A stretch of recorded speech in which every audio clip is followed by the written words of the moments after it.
बिस्मिल्लाहिर्रहमानिर्रहीम। अस्सलाम वालेकुम। कैसे हो प्यारे बच्चों। आज हम चैप्टर नंबर 13 के पेज नंबर 275 पर कुछ प्रैक्टिस क्वेश्चंस करने वाले हैं। अर्लियर वीडियोस में हमने ट्रायंगल की प्रॉपर्टीज़ अच्छी तरह से डिस्कस की हैं। आज उसी की इम्प्लीकेशंस, उसी की एप्लीकेशंस हमने करनी है।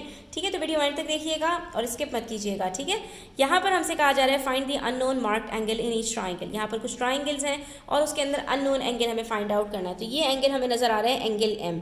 ठीक है, अब जो ये एंगल एम नज़र आ रहा है इसके अंदर बच्चों एक डब्बा भी बना हुआ है, यानी ये जो दो एंगल्स मिलकर बन रहे हैं ना, ये एक एंगल अननोन एंगल ये और एक एंगल एम, ये दोनों मिलकर 90 डिग्रीज बन रहे हैं। ठीक है, तो अगर ये दोनों मिलकर 90 डिग्रीज बन रहे हैं और इसमें से एक एंगल मुझे पता चल जाए तो क्या मैं ये एंगल एम फाइंड आउट कर सकती हूँ? बड़ी आसानी से फाइंड आउट कर सकती हूँ। मैं सिंपली क्या करूँगी, 90 में से इस वाले एंगल को माइनस करूँगी तो ये एंगल एम मुझे पता चल जाएगा।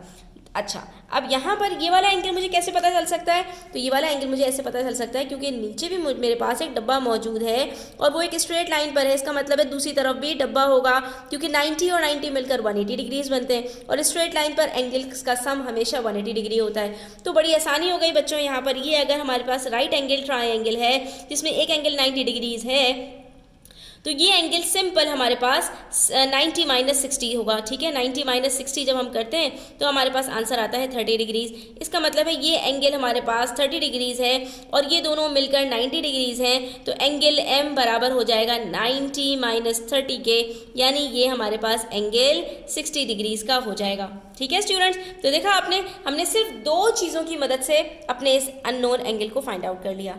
अब इसी तरह से यहाँ पर देखिए, यहाँ पर भी एक ट्राइंगल है और बीच में हमारे पास यहाँ पर एक डब्बा मौजूद है। इसका मतलब है ये दो राइट एंगल्स बन रहे हैं और हमें फाइंड आउट करना है ये एंगल एन। तो ये एंगल एन हम कैसे फाइंड आउट कर सकते हैं? तो यहाँ पर स्टूडेंट्स हमें ये बता रहे हैं कि ये जो दो लाइन्स बता रही हैं कि ये जो ट्राइंगल है ये हमारे पास आइसोसेलेस ट्राइंगल है। इसका मतलब क्या हुआ, इसके ऑपोजिट में जो ये एंगल होगा और इसके ऑपोजिट में जो ये एंगल है, ये दोनों बिल्कुल बराबर होंगे।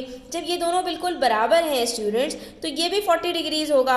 और जब ये दोनों एंगल्स पता चल गए तो ये जो पूरा ट्रायंगल है हमारे पास, इसमें ये वाला एंगल फाइंड आउट करना क्या मुश्किल है? ये वाला एंगल फाइंड आउट करना कुछ भी मुश्किल नहीं है। क्यों? क्योंकि 40 प्लस 40 80 डिग्रीज होता है और 80 को जब आप 180 में से माइनस करेंगे तो बचेगा 100 डिग्रीज। इसका मतलब है ये दोनों एंगल्स मिलकर 100 डिग्रीज बन रहे हैं, लेकिन हमें तो इसका आधा फाइंड आउट करना है। तो बच्चों याद रखो, आइसोसेलेस ट्रायंगल के अंदर जो नॉन इक्वल साइड होती है, यानी नॉन इक्वल एंगल होता है, उसके अगर पॉइंट से ऑपोजिट साइड के ऊपर कोई परपेंडिकुलर आपका ड्रॉप होता है तो वो हमेशा दो इक्वल एंगल्स बनाता है। यानी ये दो आपके पास इक्वल साइड्स हैं, इसके बीच में जो बनने वाला एंगल है ना, अगर यहाँ से एक परपेंडिकुलर ड्रॉप होगा तो दो इक्वल एंगल्स बनेंगे। इसका मतलब है अगर ये दोनों मिलकर 100 डिग्रीज हैं तो एक एक एंगल जो है हमारे पास 50-50 डिग्रीज का होगा। अब ये रुकिए, अभी ये हो सकता है आपके लिए मुश्किल हो, हम एक और आसान तरीका ढूंढते हैं। वो आसान तरीका क्या है स्टूडेंट्स, कि अगर हम सिर्फ इस ट्रायंगल की बात करें तो इसमें हमें दो एंगल्स पता हैं, एक 100 डिग्रीज और एक 40 डिग्रीज। 90 डिग्रीज और ये 40 डिग्रीज। ठीक है, 90 प्लस 40 कितना होता है? 130 डिग्रीज। 130 को जब आप 180 में से माइनस करते हैं तो आपके पास आंसर क्या आता है? आपके पास आंसर 50 डिग्रीज आता है, जो कि ऑलरेडी हमारे पास यहाँ पर आ चुका है। जब ये 50 डिग्रीज है स्टूडेंट्स, तो ये वाला एंगल भी हम आसानी से पता लगा सकते हैं। कैसे पता लगा सकते हैं? कि यहाँ पर भी ये 40 डिग्रीज है और 90 डिग्रीज है, तो ये दोनों मिलकर 130 डिग्री, और 130 को जब आप 180 में से माइनस करेंगे, 180 में से माइनस करेंगे तो आपके पास आंसर 50 डिग्रीज आएगा। तो इससे हमें पता चला हमारे पास ये जो एंगल एन है ये हमारे पास 50 डिग्रीज का है। तो इस तरह के क्वेश्चंस को आप 2-3 मेथड से कर सकते हैं, जो आपको आसान लगे आप वो उसी मेथड से उसको कर लिया करें। अब यहाँ पर स्टूडेंट्स हमारे पास 3 एंगल्स हैं और एक एंगल हमारे पास यहाँ पर एक्सटेंड हुआ है, एक्सटीरियर एंगल है। अगर मैं चाहूँ तो इस एंगल को बड़ी आसानी से फाइंड आउट कर सकती हूँ, क्योंकि ये एक स्ट्रेट लाइन है, उसमें एक एंगल गिवन है तो दूसरा एंगल कितना होगा? 180 माइनस 135 डिग्रीज। जब 180 में से 135 डिग्रीज माइनस करेंगे तो आंसर आएगा हमारे पास 45 डिग्रीज। इसका मतलब है ये एंगल हमारे पास 45 डिग्रीज निकल आया। अब हम इन दोनों को ऐड करेंगे तो हमारे पास आंसर आएगा 110 डिग्रीज, और जब उसको 180 में से माइनस करेंगे तो एंगल भी हमारे पास 70 डिग्रीज निकल कर आ जाएगा। ठीक है। तो इस तरह के क्वेश्चंस भी आपके पास आ सकते हैं। इसी तरह से सेम यहाँ पर भी है। अब यहाँ पर 130 डिग्रीज है तो ये एंगल आपका कितना होगा स्टूडेंट? सिंपल है, 180 में से इसको भी माइनस कर लीजिए। जब इसको माइनस करेंगे तो बचेगा 50 डिग्रीज। अब यहाँ पर मजे की बात यह है कि सिर्फ एक एंगल हमें पता चला, एक एंगल हमें फाइंड आउट करना और ये एंगल भी अननोन है। तो क्या कोई और तरीका है कि इस एंगल को हम फाइंड आउट कर सकें? बिल्कुल है, क्योंकि यहाँ पर हमारे पास ये आइसोसेलेस ट्राइंगल है, दोनों साइड्स इक्वल हैं, तो इनके ऑपोजिट में जो एंगल्स बन रहे हैं ये दोनों भी इक्वल होंगे। अगर ये 50 डिग्रीज है तो ये भी 50 डिग्रीज होगा। अब देखिए दो एंगल्स पता चल गए, आपने सिंपली इनको ऐड करना है, आंसर आएगा 100 को आपने माइनस कर देना है 180 में से, तो आपके पास जो आंसर आएगा वो एंगल क्यू हो जाएगा, दैट इज 80 डिग्रीज। ठीक है। उसके बाद पार्ट ई देखिए, पार्ट ई में भी हमारे पास यही है। अब यहाँ पर मज़े की बात यह है कि ये इन्होंने हमें तीनों एंगल्स बता दिए कि इक्वल होंगे, क्योंकि तीनों साइड्स इक्वल हैं।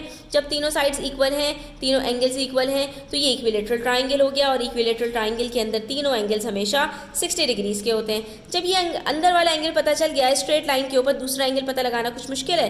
कुछ भी मुश्किल नहीं है। 180 में से 60 डिग्रीज को माइनस कर दीजिए, आंसर आ जाएगा एंगल आर का 120 डिग्रीज। कितना सिंपल है स्टूडेंट्स। इसी तरह से ये एक आपको ट्राइंगल दिया गया है और इसमें कौन सा एंगल मालूम करना है, तो ये अंदर वाला एक एंगल एस हमें मालूम करना है। अब इसके अंदर मज़े की बात ये है स्टूडेंट्स कि ना ये वाला एंगल गिवन है और ना ये वाला एंगल गिवन है। तो अगर आप गौर से देखेंगे स्टूडेंट्स तो हमारे पास ये वाला एंगल तो गिवन है। क्यों? क्योंकि ये एक स्ट्रेट लाइन है और स्ट्रेट लाइन के ऊपर जब ये स्प्लिट हो रहा है पॉइंट ई के ऊपर और एक तरफ 90 डिग्रीज बन रहा है तो दूसरी तरफ भी कितना बनेगा? 90, क्योंकि 90 + 90 180 डिग्री होता है और स्ट्रेट लाइन के ऊपर हमारे पास सम ऑफ एंगल्स 180 डिग्रीज होते हैं। तो चलिए जी, एक एंगल तो हमें पता चल गया।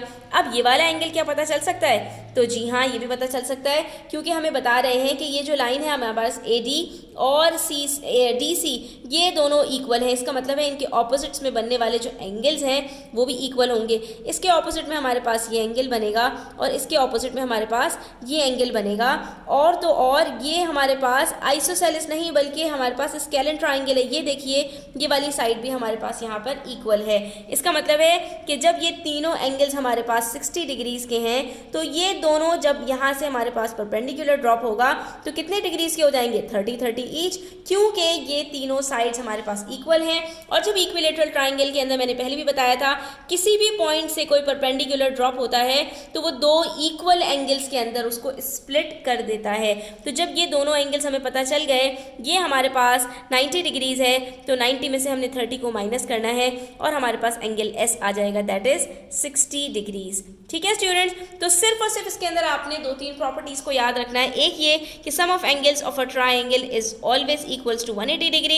इक्विलेटरल ट्राइंगल्स के अंदर तीनों एंगल्स 60 डिग्रीज के होते हैं। आइसोसेलेस ट्राइंगल के अंदर जो इक्वल साइड्स होती हैं उनके ऑपोजिट में बनने वाले एंगल्स भी आपके पास इक्वल होते हैं। स्ट्रेट लाइन के ऊपर आपके पास सम ऑफ एंगल्स हमेशा 180 डिग्री होता है।